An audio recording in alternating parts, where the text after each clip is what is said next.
Sa bagong video na nilabas ni Anjo Iliana, ay hindi na niya binanatan itong si Tito Sotto, kung saan, ay ang ibang tao na naman ang naging laman ng kanyang video at walang iba kundi si Raffy Tulfo.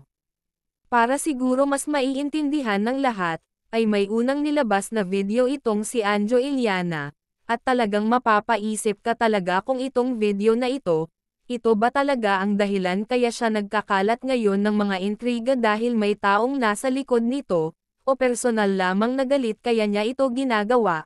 Panoorin at pakinggan ang sinasabi nito.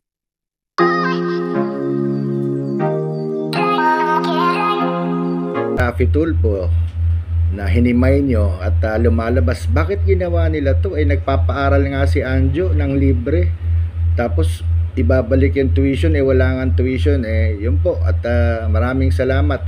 Panoorin nyo lang po si Auntie Claire Castro, si Raffy Tulfo, tungkol sa eskwelahan ko, para makita nyo kung anong ginawa sa akin ni Raffy Tulfo. At balang araw po ay marami po nag-a-advise sa akin na kasuhan ko to ng cyber libel, itong si Raffy Tulfo, dahil paninirang puri ang ginawa sa akin.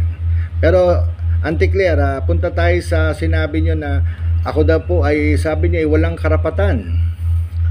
Wala daw akong karapatan na sabihin na magpa hair follicle test si Presidente PBBM, at parang nagalit kayo sa akin.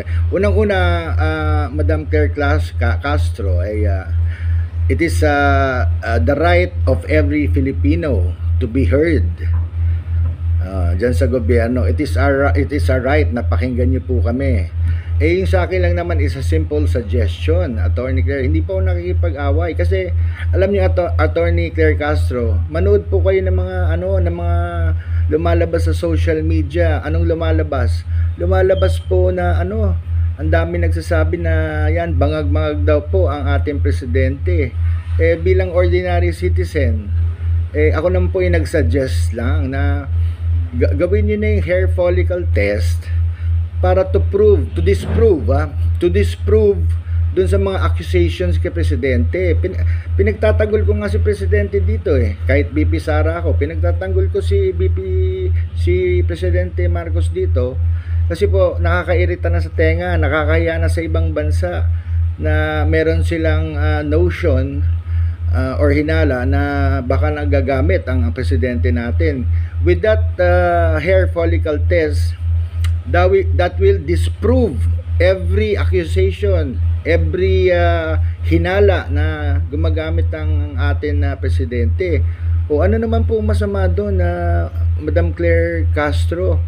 Yung suggestion ko po ay tulong nga para sa gobyerno nyo. Kasi di ba sinabi nyo, magtulong-tulong tayo na iangat ang presidente.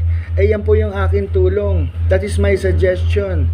Yun po yung aking tulong sa inyo na kung pwede, pakinggan nyo ako bilang ordinaryong mamamayan na nakikiramdam sa mga nasa baba.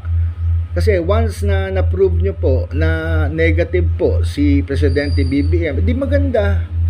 Tatahimik na po, Attorney Claire, yung mga nagsasabing gumagamit daw ang ating presidente. Pero hanggang hindi po nyo ginagawa yan, tuloy-tuloy lang yan. So yun lang po yung side ko, Madam Claire Castro, no? At yung sinasabi nyong wala akong kredibilidad, that is your opinion. This is a free country.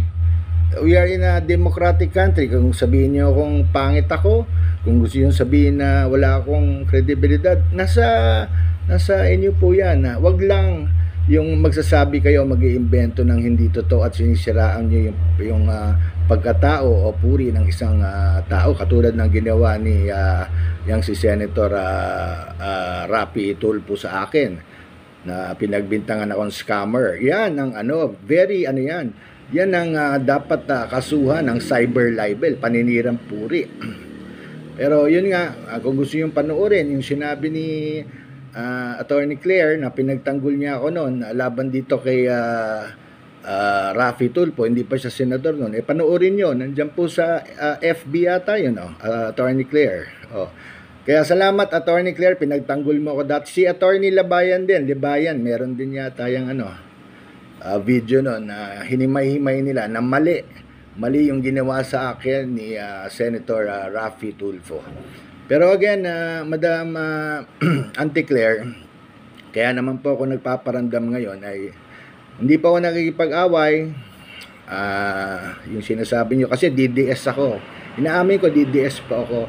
Pero hindi naman na ibig sabihin na DDS ako. Wala na akong pakialam sa gobyerno.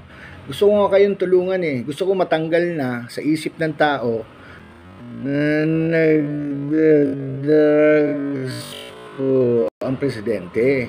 Kaya nga, mag hair follicle test na kayo, ipakita nyo, yan, negative, para tumahimik na yung mga bashers nyo tungkol dyan. Kasi ang pangit po tingnan.